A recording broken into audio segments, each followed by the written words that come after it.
Hey gang, how are you? Sorry I couldn't be there today. Kind of bummed out too. I was planning on making a little more of a chill day. Was gonna watch that MythBusters with us. We're gonna relax a little bit.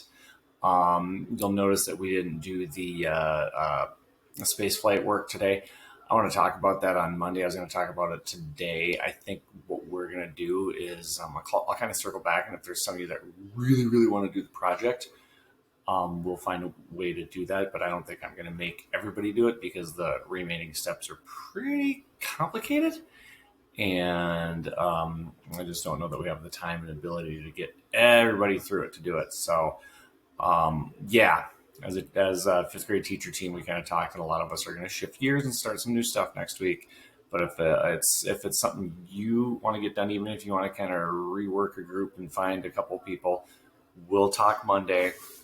We'll regroup, and those that want to do it, we'll figure it out. But the rest of us, we're going to move on, and it's going to be okay. All right. You guys did a good job. You thought about science. We're still going to follow and keep track of the project if everybody wants to do it. All right. But it's all, it's filling out that document that I have posted for you guys is going to be a task. So it's okay. For the most part, we're going to move on. All right. I'm assuming you guys worked hard, did a great job on your test today. Please tell me you slowed down and read some of those problems. If Tom was selling cameras for $15,000 a piece, I'm going to cry. All right. Problem number 10. It's the one that gets everybody every year. I see you have Mr. Dan today, so I trust you're doing a great job and working hard. I did try and this was the day I planned even before Bobby got sick last night. We're going to just do some fun writing and some fun reading and just a little more of a chill day. You guys have had 6-7 weeks of really good hard work, and it's been a lot of fun. And I thought we kind of earned a little bit more of a casual day today. So get your worky work done, and then chill out, watch some video, listen to me read, and I will see you on Monday. So we're on chapter 11 of The Last Quintista. It's another one where Petra is kind of looking back at her previous life. Mom brushes the final knot out of my hair. You literally named me after the Greek root of the word rock, I say. Mom snickers. Actually, your dad came up with it, but I thought it sounded pretty. I predicted right. I see her shake her head in the mirror, smiling. He didn't tell me what it meant until after I agreed to it. Rock, I say. My name means some old dirty rock. Your name is Petra. Or your name is beautiful, Petra, like you. Strands of hair fall from the braid dangling down past her chest, and her green eyes in the sun look bluer than usual, a layer of gold over the top, freckles topped over the bridge of her nose. I'll never be as pretty as she is, but I can tell by how she's looking at me she thinks I am. Besides, your name suits you. You're strong. I look up, her eyes are welling up. I don't know what, but you're going to be the foundation for something amazing one day. Foreshadowing. I roll my eyes. You don't let me do the things I want to do. I don't say out loud what I know is always in the back of everyone's mind, too, my vision. But how can I ever be the foundation for anything if she won't let me try? Oh, sorry, you don't let me do the things I want to do, but I also don't say out loud what I know is always in the back of everyone's mind, too, my vision. But how can I ever be the foundation for anything if she won't let me try, or if she's always steering me towards botany instead of what I really love? I know I can be a storyteller. Story generators are ruining everything. I can tell immediately if a book is written by a real person or a lifeless program. All I want is for stories to feel real. I fold my arms over my chest, and Mom finishes my braid and ties the holder around the end. You don't have to like me all the time, Petra. She stands up and kisses me on the forehead. My job is to keep you safe so you can have the best life possible. Such a parent line. You don't have to like me. I don't have to be your best friend. My job is to give you a good life and make you a good person. Chapter 12. I don't know if I'm going to be able to finish this one, but we'll see. The woman's voice is soft in my ear.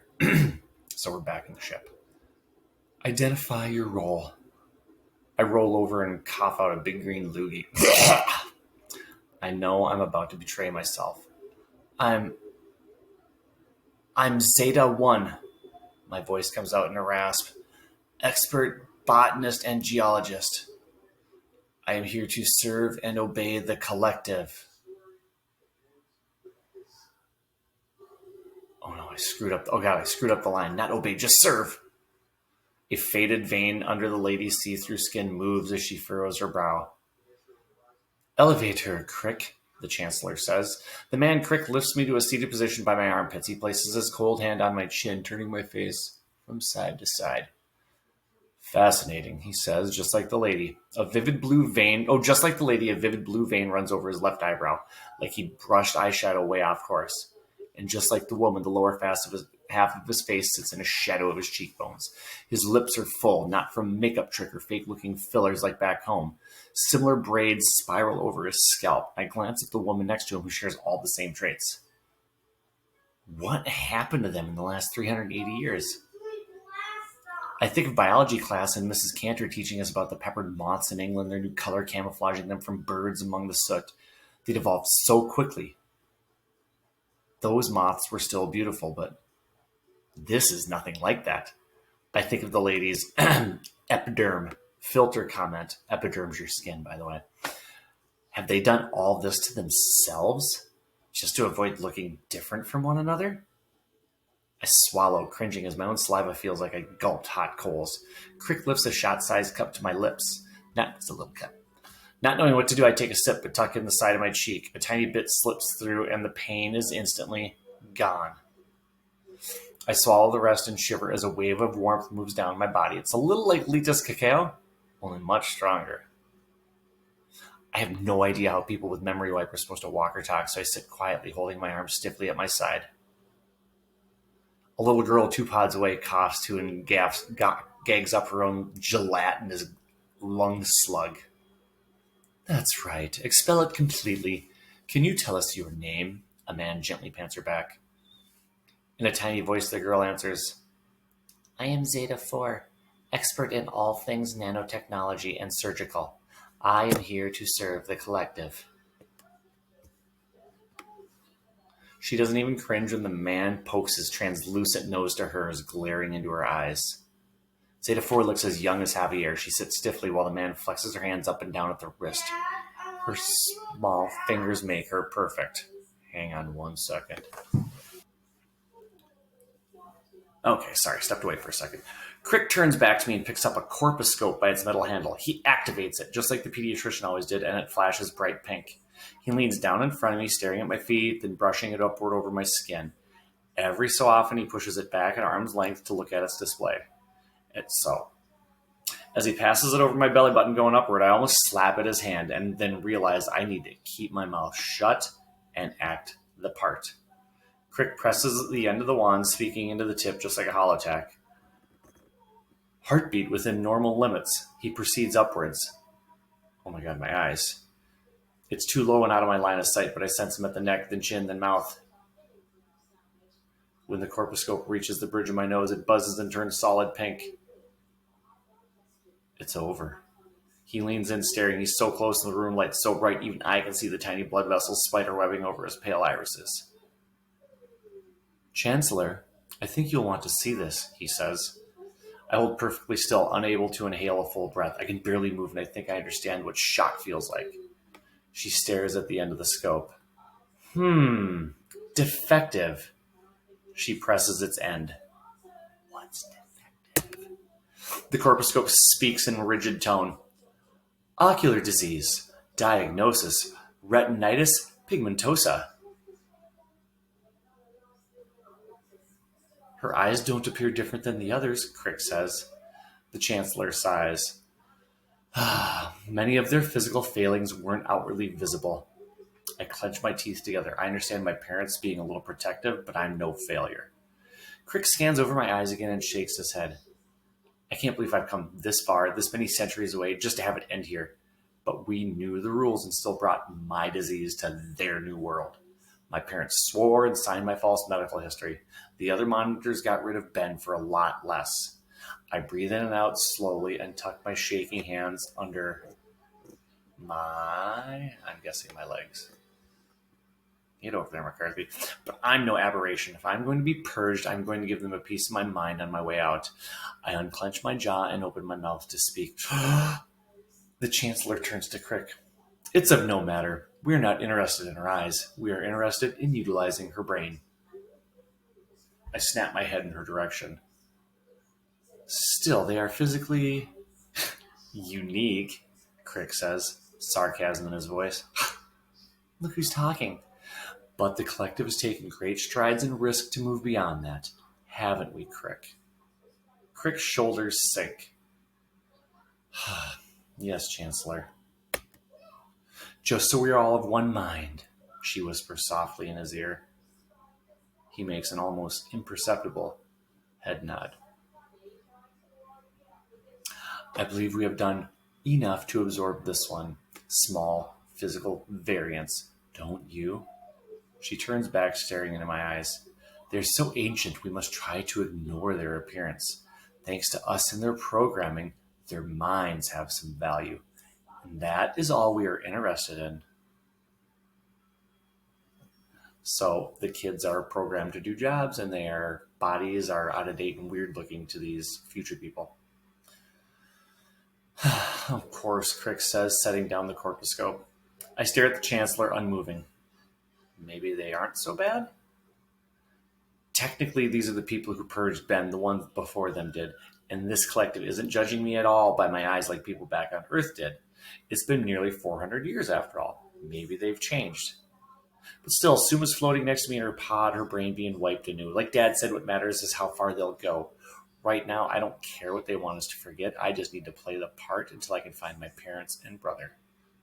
Crick slips a weighted blanket over me, and the blanket expands, and immediately more warm liquid becomes pouring out of it, removing the last of the stickiness. Once my skin is free of the gel, hot air blows from the blankets that are lining over my body, muffling the noises in the room.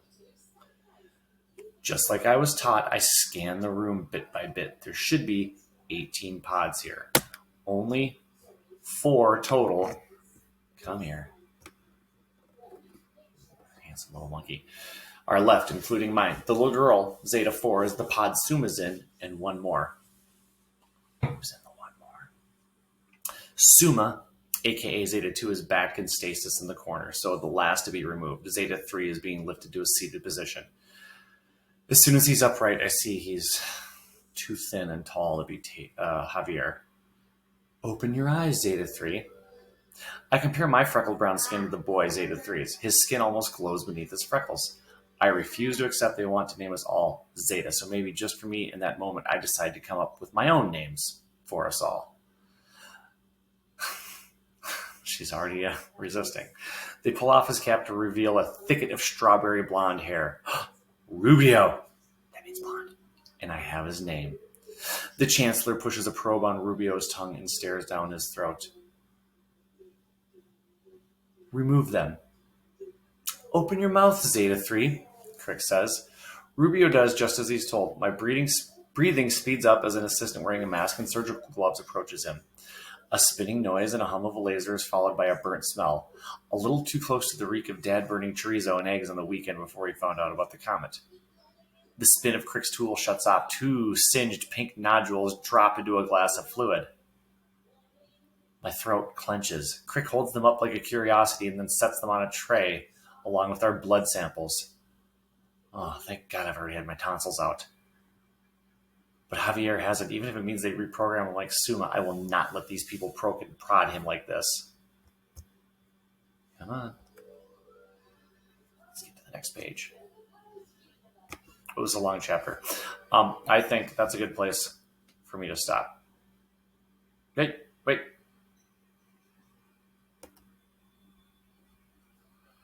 La, la, la. Okay, yeah. Javier hasn't, even if it means they reprogram me like Suma. I will not let these people poke and prod him like this.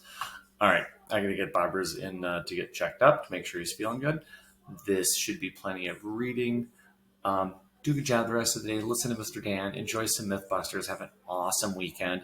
And let's swap stories when you get back. Sounds good? Sounds good. Bye, you guys.